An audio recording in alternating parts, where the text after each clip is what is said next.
there are so many people who claim to be doctors and who claim to be of having knowledge of the subject, but unfortunately, though no rules and regulations can can stop them, but at least we being physicians and we being clinicians, we know what we should do and what we should not do, how judiciously we should write. Many times I have been seeing, and you must also have been seeing, that at teaching institutions at AIMS and other, they simply write very simple symptomatic medicines and they don't go for antibiotics. Whereas in our routine private practice, many of us, we simply jump onto the antibiotics, whether it is indicated or not indicated. Not only that, we don't stop here. We keep on changing the antibiotics till the fever is settled. Any fever or anything or any infection takes time to resolve, and antibiotics are developed. So this is the practice going on in this thing, and now it is a very rampant problem all over the world. So the IMA headquarters thought it proper that we must observe this sort of CME series, and we are thankful to GSK that they are sponsoring Zoom platform to us, and they are with us and providing PPT slides also. Not necessarily that you go according to slides. Slides are there to help you, but you are all very well-read people. You know how to put your subject so that everybody can understand. So thank you very much. Our both the speakers, Dr. Sanjay Singla and Dr. Pawan Goyal. You are both a scholar sort of doctors, and I esteem very high about you people. I know that you are really very good. So I would thank you for conducting this sort of CME and participating and accepting my request to be speakers. And I am grateful to Dr. Ajay Mahajan also that he is helping me all throughout the year, and he will be moderating, and along with in panel discussion, Dr. Taneja and Dr. Chuk and every listener will be participating. So over to you, Dr. Ajay Mahajan. Thank you so much.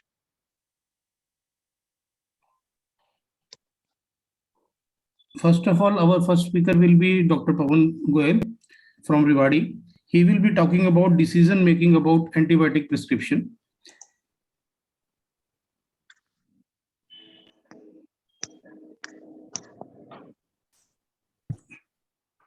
He is MD FICF, FIM SA, FIAMS. He has been an alumni of Pandit B.D. Sharma Postgraduate Institute of Medical Sciences, Rohtak.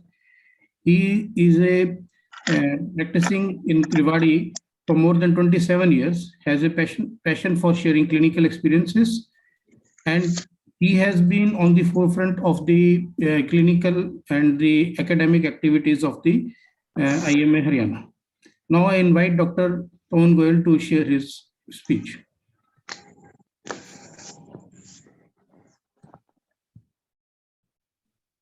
Thank you, Dr. Ajay.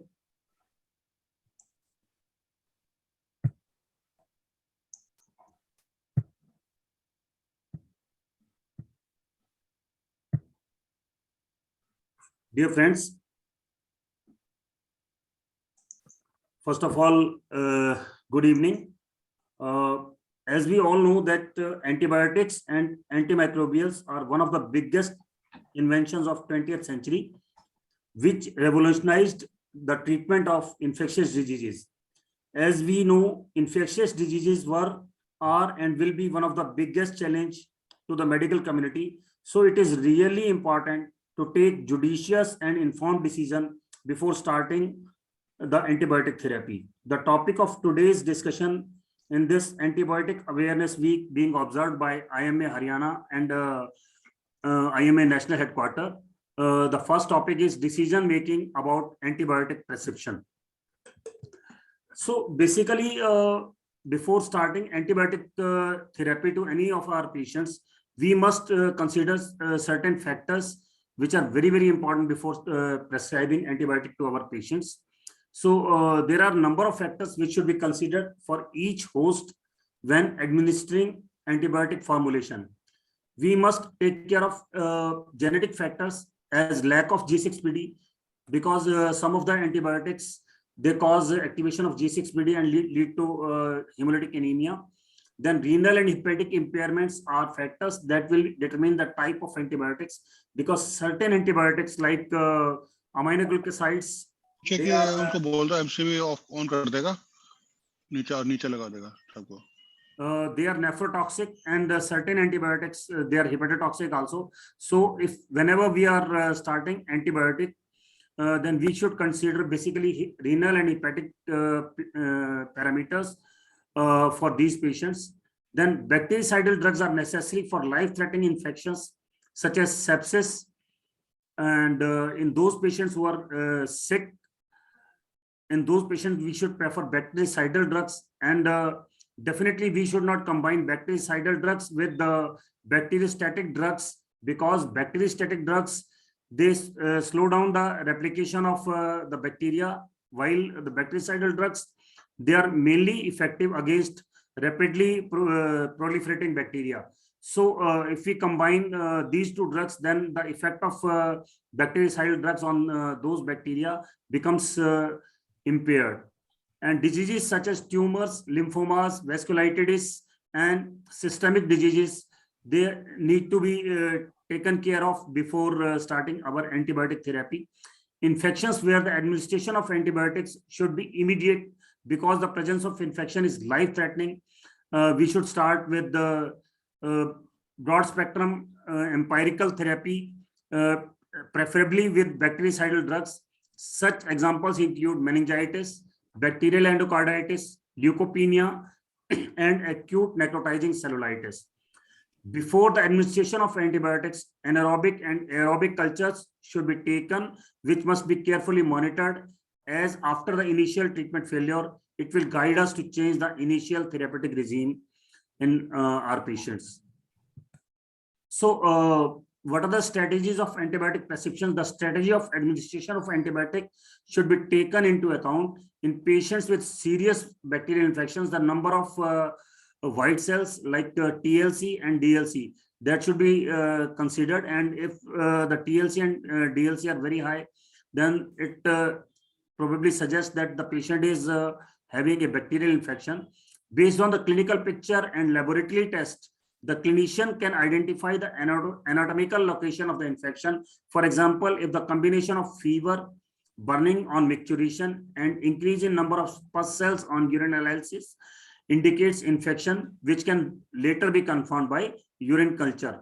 And we can go for sensitivity of that culture also to decide which antibiotic would be the most appropriate antibiotic for the index patient. So in patients who develop an infection during the hospital stay, that is the nosocomial infections, empiric antimicrobial therapy administration should take into account of the sensitivity of the flora which are present in the hospital, not only in the hospital, but also in the particular department, like in ICUs, in surgical or medical wards, or in gynecological wards. The remarkable ability of the microorganisms to adapt to any environment is such that each new pathogen is resistant to antibiotics administered in the previous periods. So that is again very, very important, because if we use any antibiotic injudiciously, then later on that antibiotics may become useless because of bacterial resistance developed in those particular areas of the hospital. Patients with meningitis should not be administered antibiotics which do not cross the blood-brain barriers, such as first-generation cephalosporins, gentamicin, and clindamycin. In endocarditis, the tag is protected from action of antibiotics. For this reason, the treatment should be done with bactericidal drugs at high doses and for prolonged periods. The foreign body infections, like in the prosthetic valves, in the prosthetic joints, and the pacemaker, it is almost impossible to eradicate infections because of production of biofilms without removing the foreign body. So in infections which are superadded on the foreign bodies, it is always better to remove the foreign body to eradicate the infection. Patients with acute infection with neutropenia, they are very, very specific population. They have an increased mortality from sepsis, and appropriate direct intravenous therapy with broad spectrum bactericidal drugs at high doses should be started in such patients. Older patients definitely metabolize and excrete antibiotics at a slower pace, and therefore there should be longer intervals between the doses of antibiotics, and we should use the doses of antibiotics according to the KFT and other parameters of these older people. At this age, drugs with greater toxicity, such as aminoglycosides, should be avoided. And the management of antibiotics by the health professionals also need to bear in mind the following basic rules for rational management of antibiotics: that too many antibiotics together may act synergistically rather than competitively. The majority of infections can be treated with a single antibiotic, but there are cases where it is necessary to combine the administration of antibiotics. This is the case where a polymicrobial infections is present, or when we are using the antibiotics as an empirical therapy.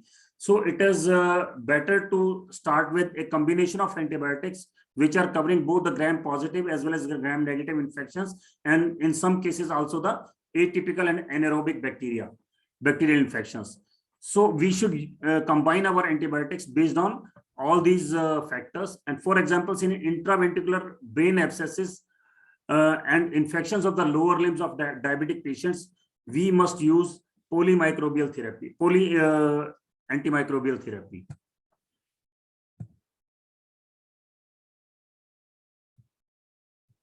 The use of many antibiotics results in more side effects. Adverse reactions to antibiotics are common and are divided into idiosyncratic, allergic, and dose-dependent side effects.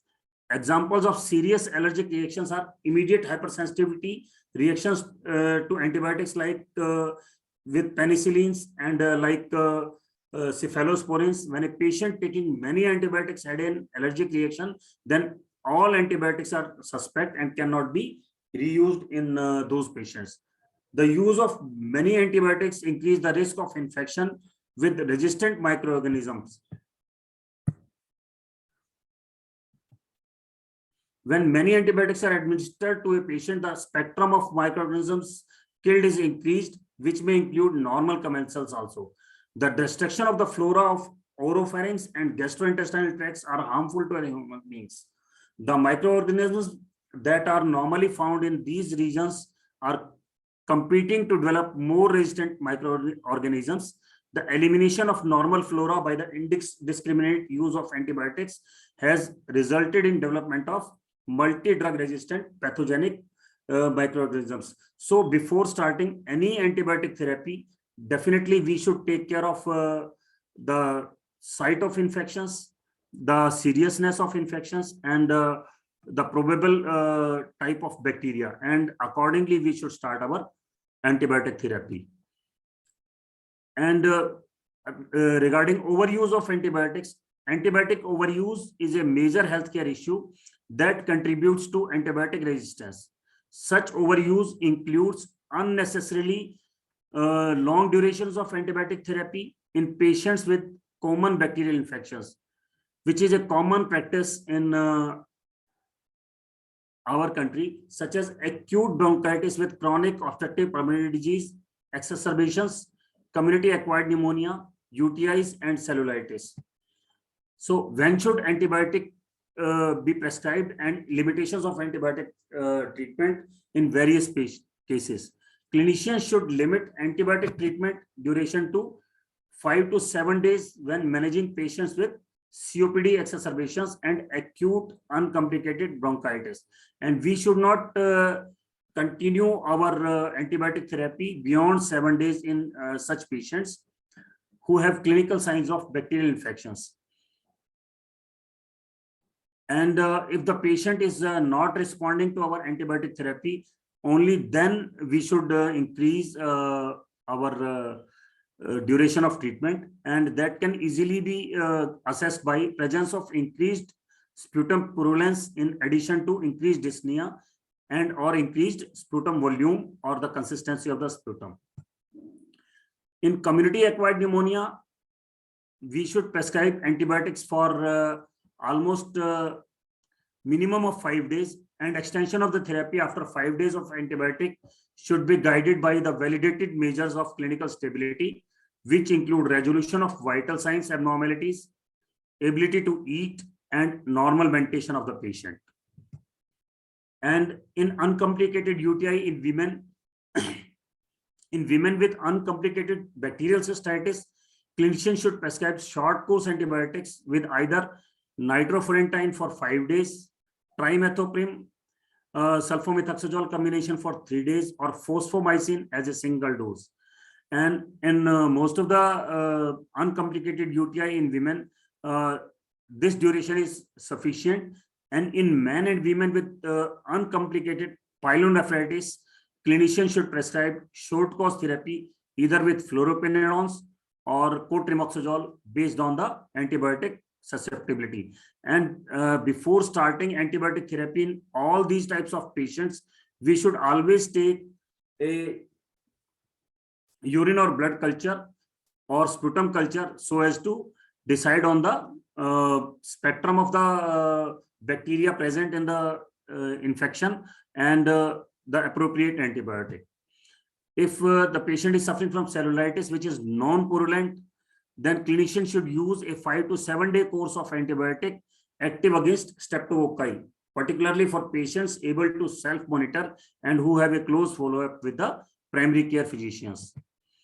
Then choice of antibiotics, we define appropriate antibiotic use as prescribing the right antibiotic at the right dose for the right duration for a specific condition. So here are 3 keywords. We should use right antibiotic, we should use the right dose, and we should use the right duration for the particular infection. When clinically safe and supported by evidence, shortening the duration of antibiotic therapy decreases overall antibiotic exposure and thereby reducing the selection pressure for resistant organisms as well as the patient's risk for adverse effects from the antibiotics. So in this slide, I have covered all these indications of antibiotics and the duration also, and the various guidelines regarding these antibiotics. In acute bronchitis, the gold guidelines, they usually suggest that we can start antibiotic therapy for 5 to 7 days. Community acquired pneumonia, again, IDSA and ATS guidelines, they are suggesting the same as I have already mentioned. In uncomplicated UTI and in pyelonephritis and non-purulent cellulitis, I have already mentioned. And these are the particular guidelines like IDSA, NICE guideline, IDSA is ESC mid guidelines, IDSA, ESC mid guidelines, and IDSA, ATS guidelines also. So every time antibiotics are prescribed, we should take care of these 3 factors. First of all, order recommended cultures before antibiotics are given, and then we should start drugs promptly in case of suspected bacterial infections. Make sure the indication, dose, and expected duration which are specified in the patient record. We should reassess our patients within 48 hours and adjust our treatment if necessary or stop treatment if it is indicated. If we assess that the infection was due to bacterial infection, then we should continue our antibiotic therapy for appropriate time and in the appropriate dose. And if we, after the culture results are available, or after the clinical examination suggests that the infection was not due to bacterial infection, then we should stop the treatment accordingly.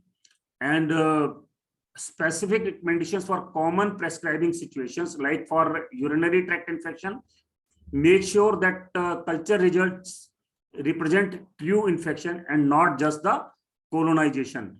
For assuring that, we must advise our patient to take the midstream urine sample and to clean the part before correcting the infection. And we should also advise him or her not to soil the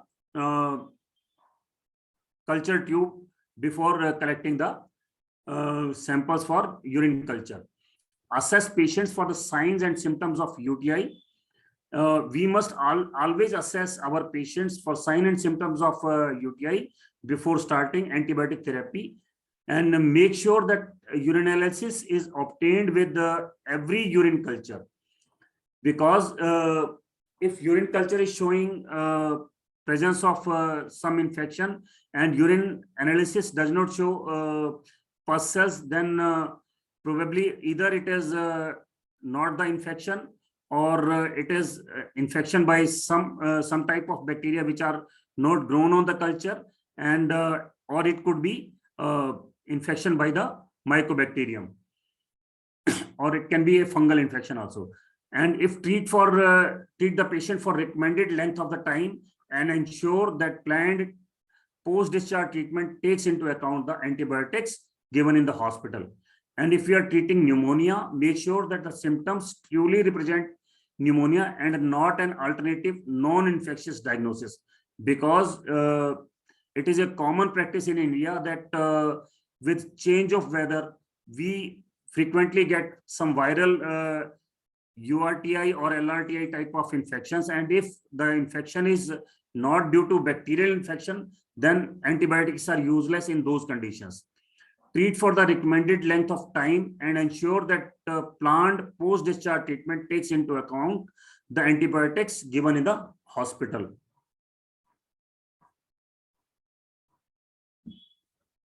And when we are treating methicillin-resistant staphylococcal aureus infections, then it is very important to verify that the MRSA is growing in clinically relevant cultures, and do not use vancomycin to treat infections caused by methicillin susceptible Staphylococcus aureus, because otherwise we will lose the efficacy of vancomycin also against this dreaded infection. So in COVID times, we have seen the excessive prescription of antibiotics and also HCQS. These unnecessary antibiotics, antimicrobials, and excessive prescribing for mild and moderate COVID-19 will probably increase risk for adverse events and selective development of multi-drug resistant bacterial pathogens at local healthcare and regional levels. In addition to the clear age-related morbidity and mortality, older patients are more prone to an increased risk of long-term complications. Excessive use of particularly two antimicrobials like doxycycline and azithromycins, along with hydroxychloroquine sulfate, probably contributed to some adverse outcome scenarios. They have been associated with cardiac toxicities, including arrhythmias and QT interval prolongation. And all these have led to the sudden death in susceptible patients with underlying cardiac diseases. So overuse of antibiotic is a leading cause of antibiotic resistance. In India, we are suffering from pill popping syndrome. And whenever a person is suffering from any cough, cold, mild diarrhea, or any upset stomach, then probably he goes to the chemist and starts popping the pills of erythromycin, azithromycin, amoxicillin, ciprofloxacin, and ofloxacin. And which are the common conditions for which these types of antibiotics are taken. These are fever, common cold, cough, sore throat, and diarrhea. So antibiotics should be prescribed in optimal dosage regime and stopped when infection is treated. And clinicians should be familiar with the local antibiotic sensitivity profiles, because whenever a patient comes to the clinician with any of the infections, if we don't know the local antibiotic sensitivity profiles, we will probably be using an inappropriate antibiotic, or we will be using antibiotic which are not covering, or which are we will be using a cocktail of antibiotic which may lead to antibiotic resistance in the longer run. Hospital antibiotic policy should be formulated based on the local antibiotic resistant data, which may be obtained from the cultures in various sections of the hospital, like in ICUs, like in HDUs, medical surgical wards, and obstetrical and gynecological wards. So general antimicrobial prescribing advice should be: do not start antimicrobials in the absence of clinical evidence of bacterial infection, and document the indication of for the antimicrobial on the prescription itself. Initiate prompt treatment with effective antimicrobials for sepsis and severe or life-threatening infections as soon as possible, and always within 1 hour of presentation, because it is vital for saving the lives of the patient. Use antimicrobials with an adequate spectrum of cover for the likely pathogens for less severe infections, and that can easily be assessed by knowing the types of antibiotic sensitivity in our particular community.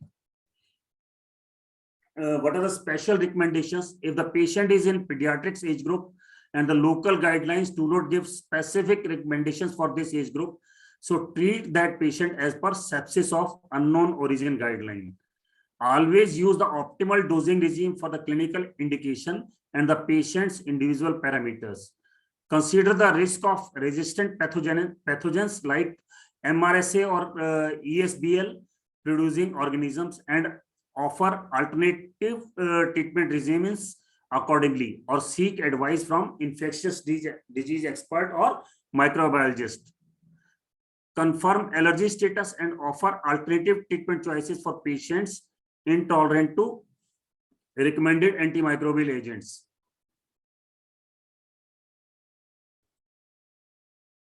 Patients with a history of anaphylaxis, urticaria, or rash immediately after penicillin administration should not receive a penicillin, cephalosporins, or other beta-lactam antibiotic. Ensure that the appropriate specimens are taken for culture and sensitivity testing prior to commencing antibiotic treatment without causing delay to start treatment in patients with severe sepsis or life-threatening infections.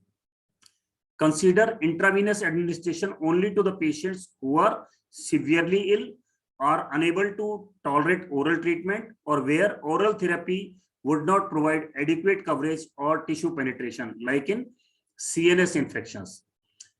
Consider switching IV antibiotics to the oral route of administration promptly according to local IV to oral switch policy, and document the next review date or stop date on the prescriptions.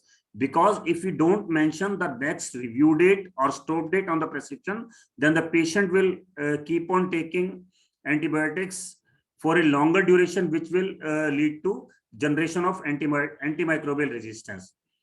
It is essential to review antimicrobial prescriptions after 48 to 72 hours and after a clinical review, and checking the microbiology results regarding culture and sensitivity. A clear plan should be documented in the case notes, which should be number 1, stop, number 2, IV to oral switch.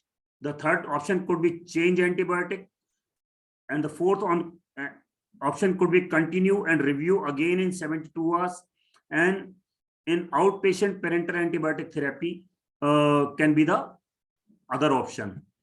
So this approach is known as the antimicrobial stewardship, and that under this antimicrobial stewardship, the treatment algorithm is like that. We should start smart and do not start antibiotics in the absence of clinical evidence of bacterial infections.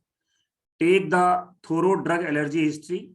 Initiate prompt, effective antibiotic treatment within 1 hour of diagnosis or as soon as possible in patients with severe sepsis or life-threatening infections. Comply with the local antimicrobial prescribing guidelines. Document clinical indication and disease severity, if appropriate, dose and route on the drug chart and in the clinical notes also. Include review or stop date of the duration. Obtain cultures prior to commencing therapy where possible, but do not delay the therapy for taking the culture itself. So then clinical review and decision making should be again done at 48 to 72 hours. At that time, we should take a detailed clinical review of the patient, check our microbiology results, and make a clear plan. And we should document our decision very, very clearly on our case sheets or on our OPD papers. And these decisions could be stop the antibiotics if we think that the infection was not due to bacterial infection, or if we think that the appropriate duration of antibiotic has already passed, then we can do the switch from IV to oral. Or we can change the antibiotic depending upon our microbiology results or depending upon the clinical condition of the patients. And if we think that the antibiotic is doing its job and microbiology results is again showing that the prescribed antibiotic earlier was appropriate, then we can continue, or we can use the OPAT in our OPD patients. And document decision and next review date or stop date. It is very, very important, because if we don't record this next review date or stop date, then the patient is probably taking the antibiotics for a longer duration. And it is very, very important to document all the decisions and convey all the decisions to our patients, so as to make sure that the patient takes antibiotics for appropriate time and appropriate duration. So we can put this poster in our OPDs, which clearly says that antibiotics don't work for everything, and we have to educate our patients that antibiotics don't work for colds, flus, vomitings, and most of the coughs, most of the ear infections, most of the sore throats, most of the diarrheas, and most of the cystitis. For all these things, we have to educate our patients that these are the conditions where we don't require antibiotics, and antibiotics are not the magic pills. And then we have to again tell our patient that antibiotics are needed for serious bacterial infections, which may include pneumonia, urinary tract infections, sexually transmitted infections like gonorrhea, sepsis, and meningococcal meningitis. And we should always tell our patients that before starting any antibiotic, he must take a doctor's advice and should not start taking antibiotics basically on the instance of a pharmacist or a chemist. So what are the instructions to follow? Make people not to take antibiotics on their own initiative or at the instigation of others, or primarily if not prescribed by your doctor. The prescription of antibiotic is not necessary in every condition. If the doctor does not prescribe antibiotics, do not deny that you are sick. The antibiotics to viral infections do not reduce the duration of symptoms or protect people around you to be not affected. When assumed by your doctor that it is necessary to administer antibiotic, they should strictly be adhered to dosage instructions and duration of your treatment. Follow the physician's instructions carefully in the selection of antibiotics. Don't give the same medicine to your loved ones on your own. Misuse of antibiotics is a growing menace, and which has rendered many of the antibiotics which were previously highly effective, they have become almost ineffective or useless by the overuse or misuse of antibiotics. Misusing and overusing antibiotics puts us all at risk, and the risk is manifold. The first risk is that whenever we require that antibiotic, it will not be effective, and if we give antibiotics for over the duration or for more duration, then definitely the side effects and risk will be increased due to over prescription of that antibiotic. So taking antibiotics when they are not needed accelerate emergence of antibiotic resistance, one of the biggest threats to global health. Overuse of antibiotics can cause bacteria to become resistant, and meaning current treatments will no longer work.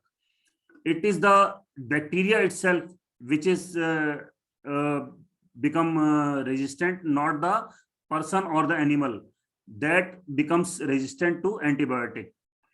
When bacteria becomes resistant to antibiotics, common infections will no longer be treatable and it will cause a major health problem.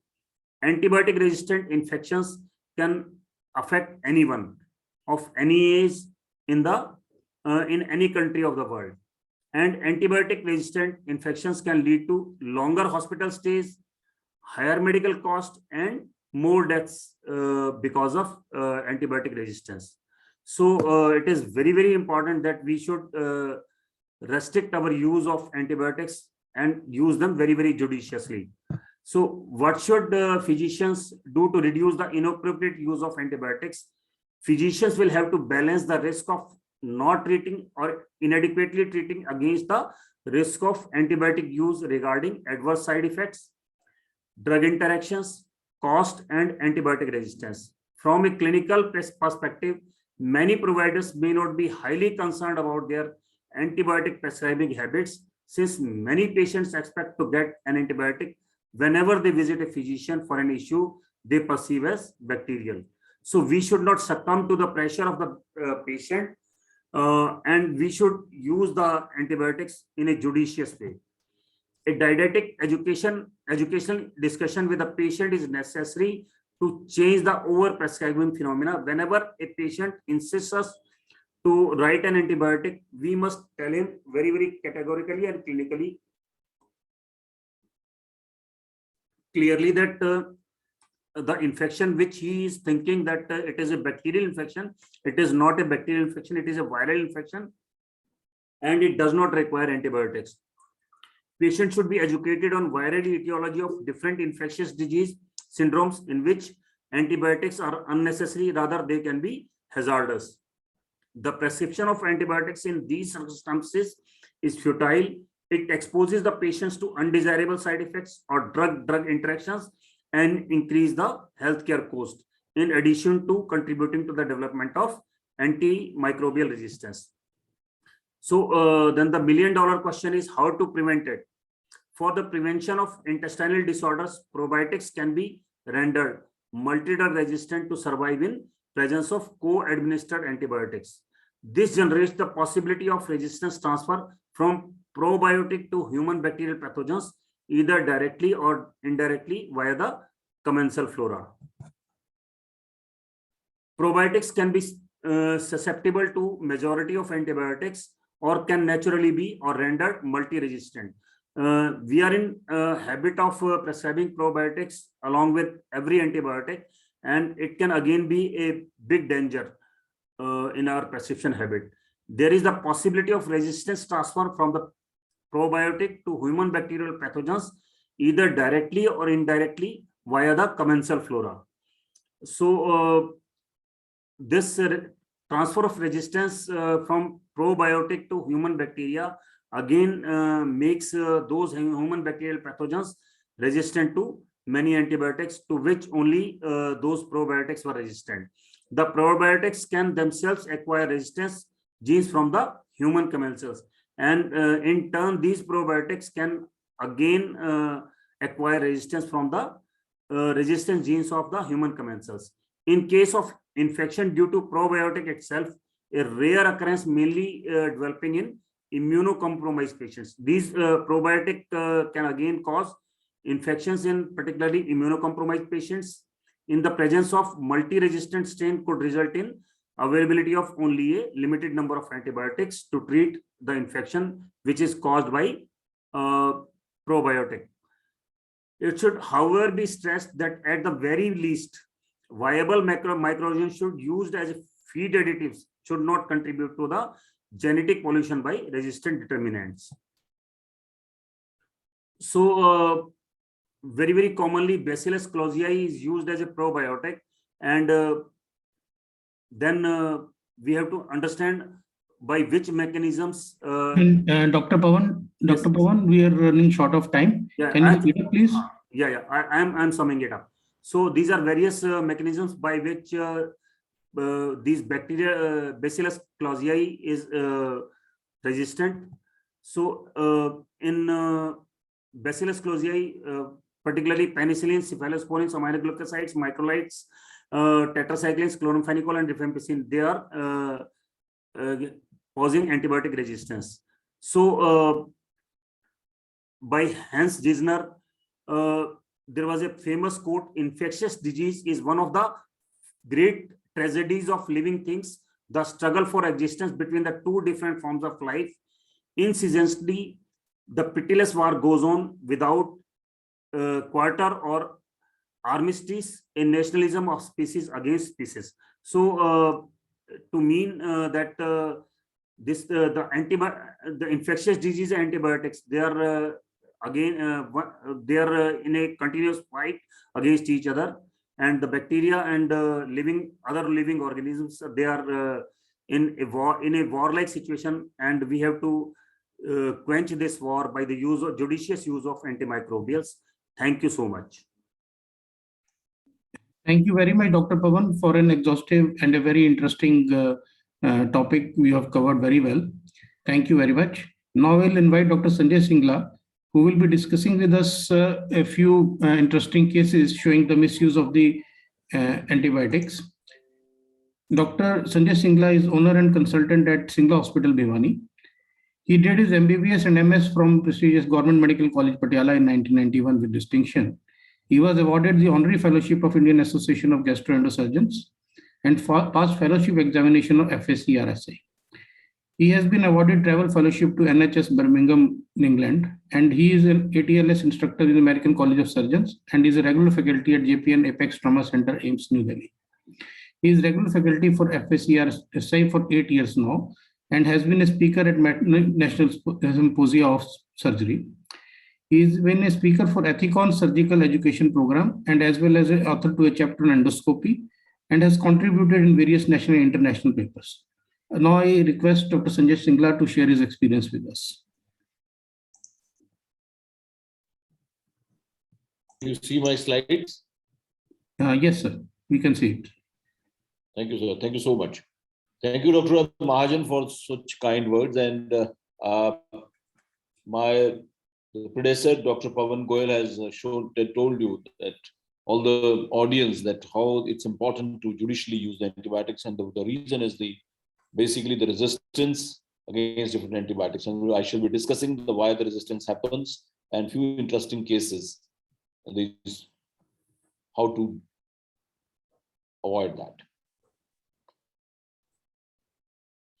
Antibiotics, we all understand that antibiotics, they are the most successful drugs ever developed.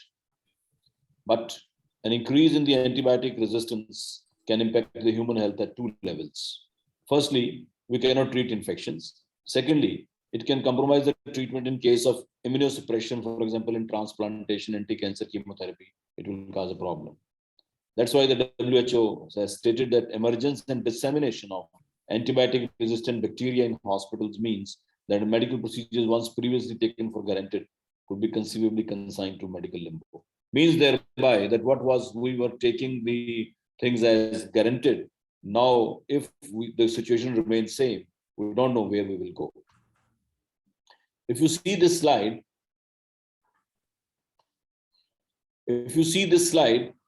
of the evolution of antibiotic resistance, probably we had having antibiotics in 1935-37 era.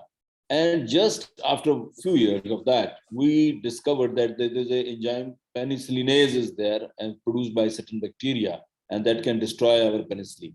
Because the penicillin, sulfonamides and the penicillin were the first to come. And that was the time. Before that, it was a dark age, and we didn't have any antibiotic. After that, in 1950, we started making most of the manufacturing of the antibiotics started. Pharmacologically, we developed them, then we modified them biochemically. We made them specific for certain targets and certain genomic methods to increase the effect of the antibiotics. But this is probably the era was there when no new antibiotics have been discovered. But there's the lean period when slowly and slowly there was increasing antibiotic resistance during these years. And now even the resistance is against the fluoroquinolones. And now again, we are back from this after 70 years of almost this story. We are back when our antibiotics are not working. And probably we may have to depend on the bacteriophages. I put this bacteriophages over here, but before the advent of the antibiotics, even we could discover certain bacteriophages. Bacteriophages are basically, as the name suggests, these are certain viruses, those who only kill the bacteria. And those viruses were even detected and we could find on them in the beginning of 1915 and 1917. But with the discovery of the antibiotics, the research stopped over the bacteriophages. But now again, we have come to this time here, say after 90 years, we have started thinking of introducing again the bacteriophages to check the disease. So that is a scenario that nothing new have been found, and we have to depend on the old tools to manage this problem. So that's why we are today discussing why the antibiotic resistance is there and what we should do. Classically, antibiotic resistance means that the bacteria become resistant, or those who were earlier susceptible and we are able to treat them infections, now they have become not susceptible. They are no more susceptible to the antibiotic. Or a microorganism is defined as susceptible by a level of antimicrobial activity. In the lab, we find that antimicrobial activity of a drug is there. But today, again, we find that this microorganism is defined as resistant by a level of antimicrobial activity associated with a highly likelihood of therapeutic failure. Means thereby there is a minimum inhibitory concentration of some drug is there against certain bacteria. But that minimum inhibitory concentration, if it doesn't work, probably that there will be a failure of that drug in the coming days.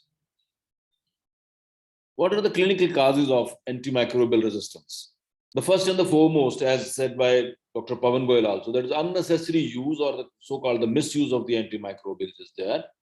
Inappropriate prescribing patterns are there, and there is no novel antibiotics, and these pathogens are there who has become resistant to the antimicrobial resistant pathogens are there. Because this very rightly said, it's a struggle between the two ways of life.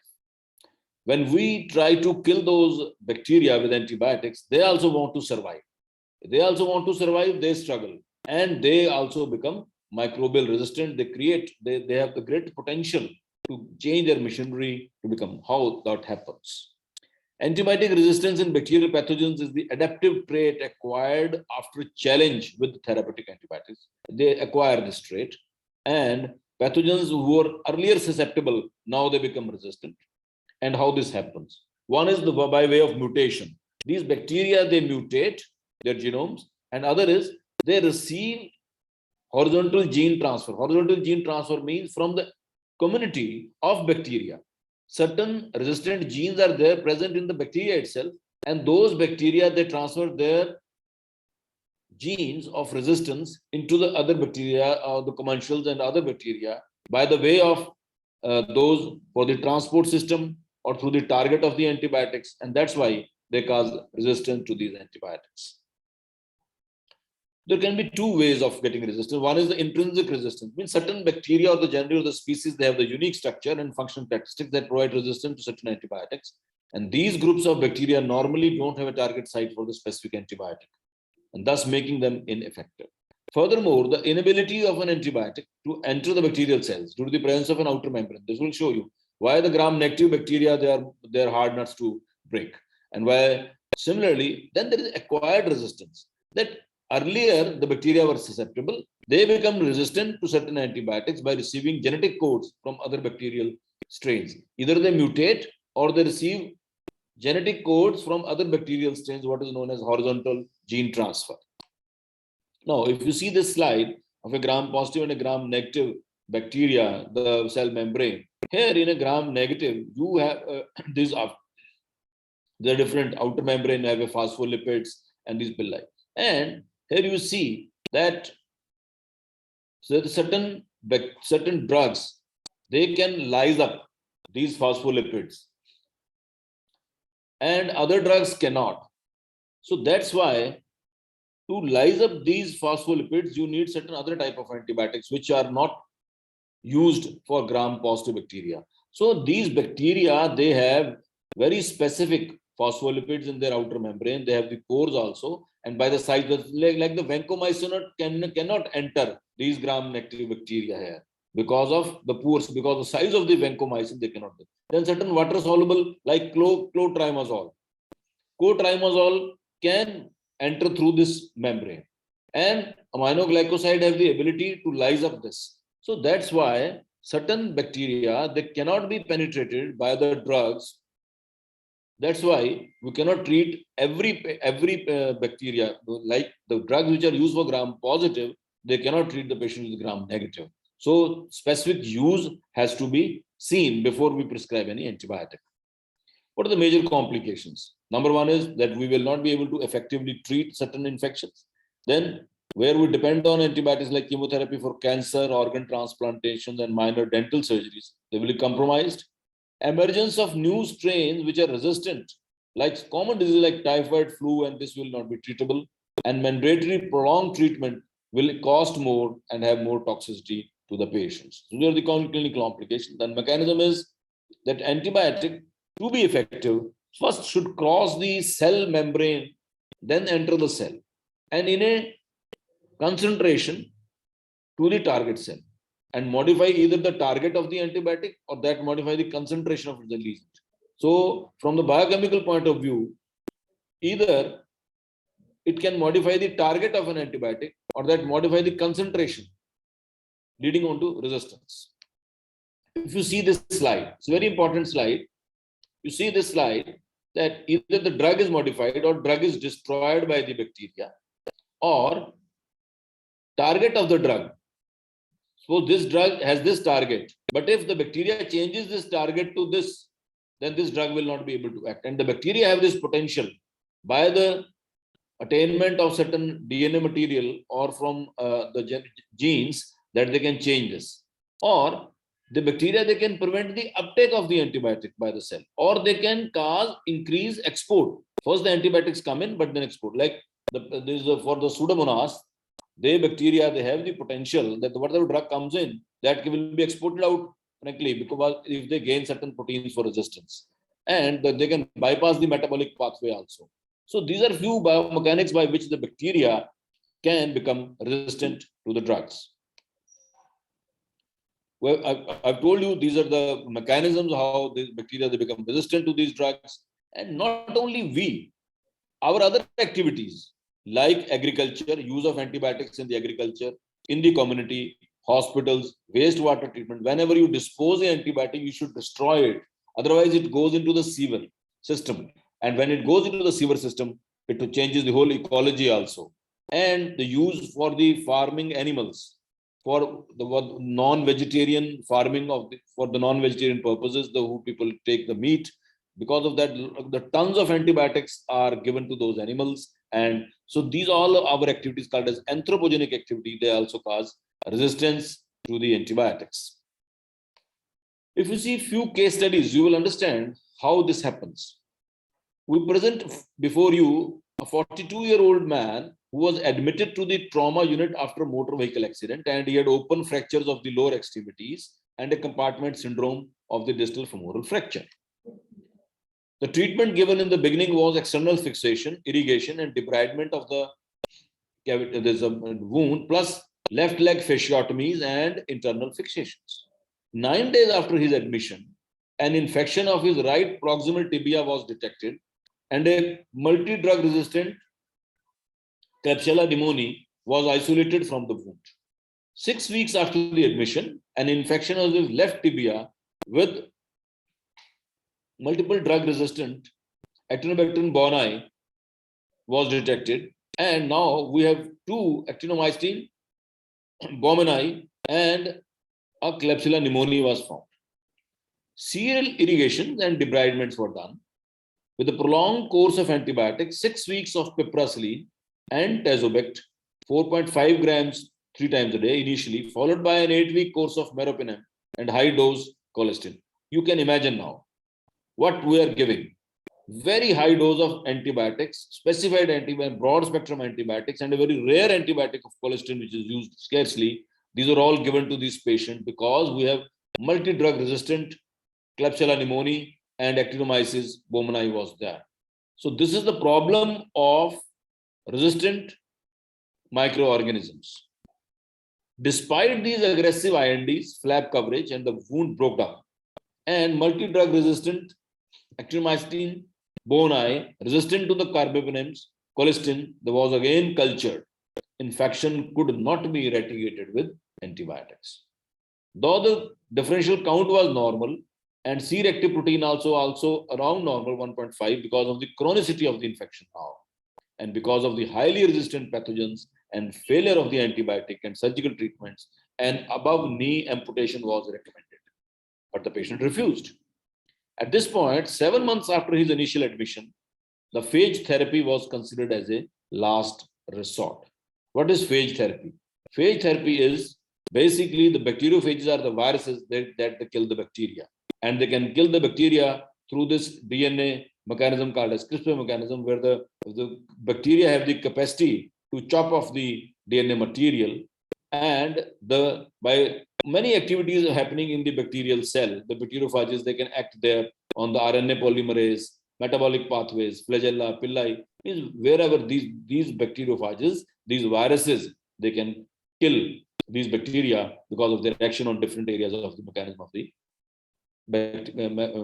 bacteria. So the phage therapy was started in that patient. He received a combination of a phage, ABKT, and against the Klebsiella pneumoniae. These are the names of the different viruses they have kept, targeting both the Actinomyces bowmani and Klebsiella pneumoniae strains, along with IV meropenem 2 gram 3 times a day and colistin 4.5 to 10⁶ units BID, which were found to be highly effective in vitro. And 1 ml of each phage was administered IV TID over 35 minutes. The endotoxin concentrations were low for these patients. The first 3 doses were given in the intensive care unit to monitor adverse events. No deleterious effects of phage therapy was observed after the treatment, which were given for 5 days. Since the Actinomyces bowmani was isolated from the healing wound at the end of the first treatment course, and second treatment course was given for additional 6 days, 1 week later. The first signs of wound recovery, graft healing, and elimination of subtle chronic bone pain in the patient's left leg were noted. During an 8-month post-treatment follow-up period, no positive cultures of either of the bacteria Klebsiella and Actinomyces bowmani were obtained from any site. The patient's wound has closed with no secretions and his pain has disappeared. When the blood, stool, urine, and saliva samples were analyzed for the presence of active phages against the patient's bacterial isolates, but none were found. The PET-CT imaging of his legs 2 months after the therapy suggested that active inflammatory processes are present in both of his lower extremities. 3 months post-treatment, the patient had a methicillin-sensitive Staphylococcus aureus infection of the right femur that was successfully treated within 6 weeks of IV cefazolin. These bacteriophage against AB and Klebsiella pneumoniae mutuality.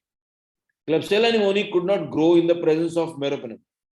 This phage against the Klebsiella pneumoniae could not grow in the presence of meropenem. However, when it was mixed with Actinomyces bowmani phage, its growth recovered, most probably due to the carbapenems that these Actinomyces bowmani produces. Moreover, when they were cultured together, the 2 bacteria were relatively resistant to antibiotics. It was only when both of the phages and all the 3 antibiotics were given together that growth of the both bacteria ceased. Now you imagine, we have to give both of the phages and 3 antibiotics, very strong antibiotics, then only they could stop the growth of the both bacteria. Isolation of a phage-resistant bacterium and a new phage that attacked it. Fortunately, no phage-resistant Actinomyces bowmani emerged in the patient described above. That means there can be resistance against the phages also. However, during our in vitro experiment, such a mutant did evolve, comparing sequences of different phages, alteration in 37 genes. So within a few weeks, we succeeded in isolating a new phage from the sewage water termed as Actinomycetes boni, which effectively killed this phage as well as albeit less efficiently. So now you can imagine, while none in the obvious phage adhesion target, we speculate that a surface adhesion and EPGH family protein encoding a glucosyltransferase transferase might account for this phage intense sensitivity. So now from this case study, you can understand that we had to give 3 phages and 2 phages, bacteriophages, 2 viruses, and the 3 bactericidal drugs to combat that infection because of the multiple drug resistance of the microorganism of that patient. So that is the problem. We should understand that we don't have any new antibiotics developed for so many years. We have to just modify them. We have to give them combinations. We have to try now the phages also to handle that. And that is the reason that we are today very critical about this phenomena of giving unnecessary antibiotics to the patients, use of antibiotics in the animal industry, use of antibiotics and throwing away the antibiotics into the sewage system that leads to a lot of resistance of these antibiotics and the problem. If you understand the second case scenario, with there is a non-active antibiotic and a bacteriophage synergism to successfully treat recurrent urinary tract infection caused by extensively drug-resistant Klebsiella pneumoniae. So this patient has a UTI. He was transferred from a local hospital, 63-year female. The pathogen of UTI was determined as resistant Klebsiella pneumoniae, which resisted all tested antibiotics except tiglicycline and polymyxin B. These were the only 2 antibiotics which were tested positive for the antibiotic. Nowadays, when we sent the culture report, urinary culture to our laboratory, also local here to the Dr. Sadbir Yadav in Bhiwani, we see that the newer antibiotics, they are not working. Certain old antibiotics, which are called as non-active antibiotics, like chloramphenicol, you will find that cultures are becoming, the organisms are becoming susceptible to that. So that is the problem now. The newer and newer antibiotics which we are using, they are becoming insensitive, and we have to recycle the antibiotics. The patient was described with a long history of type 2 diabetes and hypertension. Initial occurrence of UTI emerged in October 2018, which led to acute pyelonephritis and infectious shock. After critical treatments, including tiglicycline administration, the UTI was not cured and became persistent. It was treated with antibiotics using tiglicycline, levofloxacin, and sulfamethoxazole. Moreover, complications due to antibiotic consumptions have become increasingly severe. Thus, the patient was enrolled in phage therapy. Phage is again a bacteriophage therapy. These are the viruses which can kill the bacteria. Clinical trial after involvement, evaluation, and informed consent. So these treatments are not very frequent, and we don't even still use. They are very new treatment. And although they were described in 1950s, but again, we have to find out the rescue in phage therapy when the antibiotics are not working. Clinical management of this patient. These resistant strains of Klebsiella pneumoniae from the urine of the patients were isolated, and the antibiotic susceptibility pattern of this isolate was identical to the previous isolates from the patient.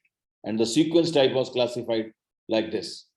And there, from our collection of these patients, this case has been reported by Buozhou and Zhen from China, and from the 200 lytic phages against Klebsiella pneumoniae, they have their collection of these phages, and they selected one phase. So there were 5 lytic phages, namely SZ12, S6, and S8, which had efficient lytic activity against this strain of Klebsiella pneumoniae. And as a cocktail 1 for the first round of the phage therapy, a regime was made of antibiotic withdrawal and 5 days phage therapy from 9th May to 13th, 2019. On a daily basis, 50 milliliters of this cocktail was administered with equally mixed phages by bladder irrigation. And to enhance the phage therapy efficacy, several antibiotics, they were frequently used for this patient. But there were repeated re-emergence of the phage-resistant Klebsiella pneumoniae was indicated, and a new cocktail was tried with 6 lytic phages, and along with, to enhance their efficacy, 2 antibiotics, trimethoprim sulfamethoxazole, which was not an active antibiotic otherwise nowadays, but still it was tried, and one of the strong synergistic effect with this cocktail. So now you can imagine what is happening to this patient. We gave one phage cocktail, it didn't work. Re-emergence of the phage resistance developed. We have to give another cocktail with these 6 lytic phages. Then again, we have to add trimethoprim and sulfamethoxazole along with this as a synergistic effect, and that growth was efficiently blocked by this cocktail until 12 hours. So now you can imagine the problem that the patient had a UTI and we are not able to treat the patient. We are going again into the black ages when we are not able to treat the bacterial infections. Now this is because of our own mishandling of the antibiotics. We have to give so much of the phages and the antibiotic combination to these patients. So, however, the resistant bacteria became dominant and were nearly replenished at 24-hour post-incubation. Growth curve of the resistance bacteria to sulfamethoxazole at high doses developed. Now, considering these data, a combined regimen was developed for orally administered sulfamethoxazole twice a day and bladder irrigation with cocktail 3 once a day from July 2 to 6. Finally, after this round of phage therapy, combined with non-active antibiotic treatment, the pathogenic Klebsiella pneumoniae, it was highly resistant of the patient, was completely eliminated and the recurrent UTI symptoms subsequently disappeared. Now think if again this patient gets infection, what we will be able to do. So that is the problem, which is increasing day by day. So we have to understand that this is the problem of highly resistant bacteria developing in the environment because of the misuse of the antibiotics and the capability or the ability of the bacteria to mutate or to transfer the resistant genes from one population of bacteria to the other population of bacteria, so that these problems are happening. If you see this case study again, excuse me, Dr. Singla, we Yes, are sir. quite over time. Stop it here with the last slide, sir. Okay, thank you, sir.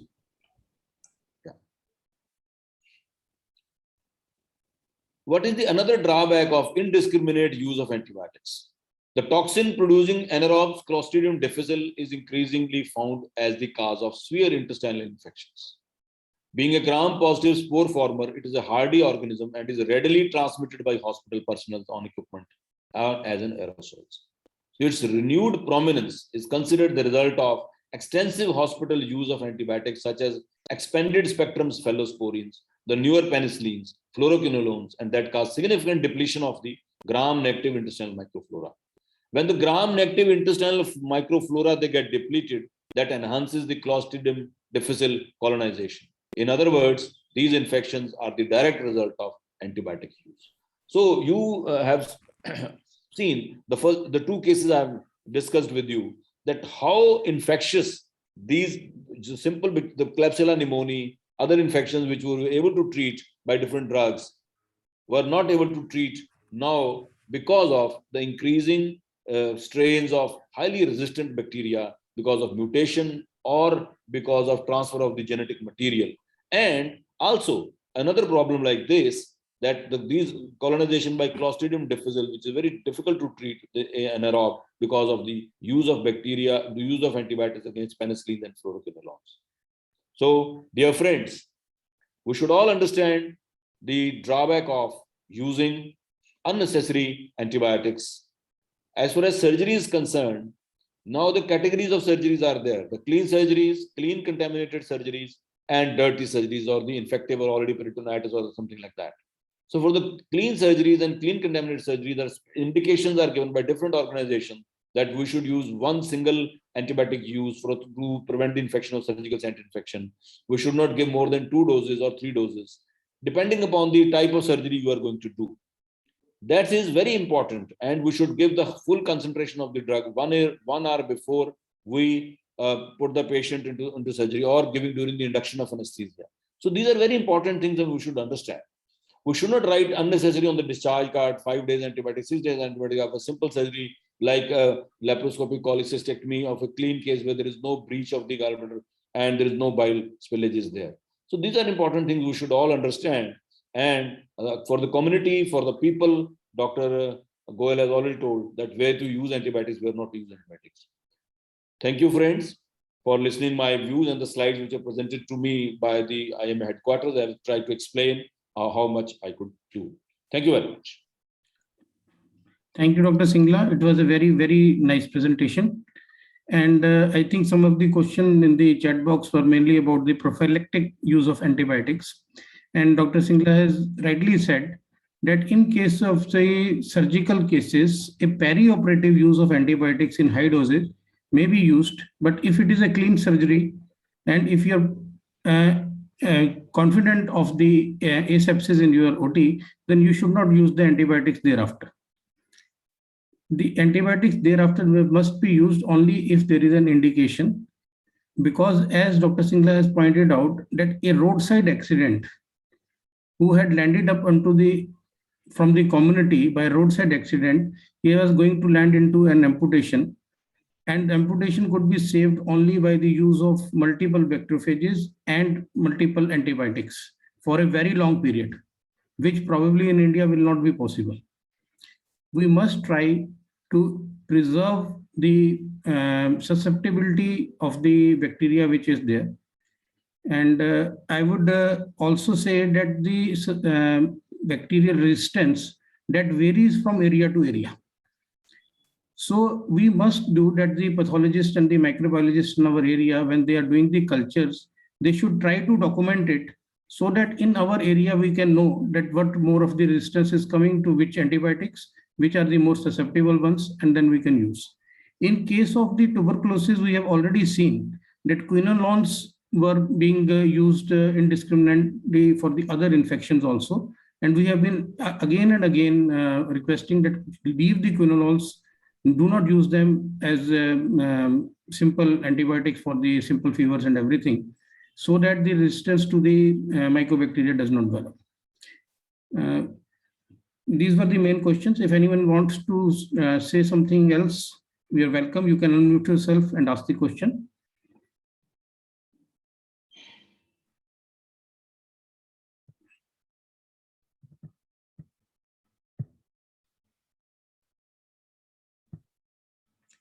As far as all of us are concerned, we can all contribute by not prescribing the antibiotics indiscriminately.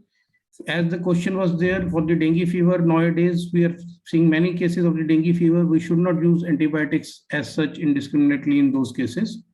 We should use them judicially only if we find that the patient has got a secondary infection or the patient is of some other fever, not the dengue fever.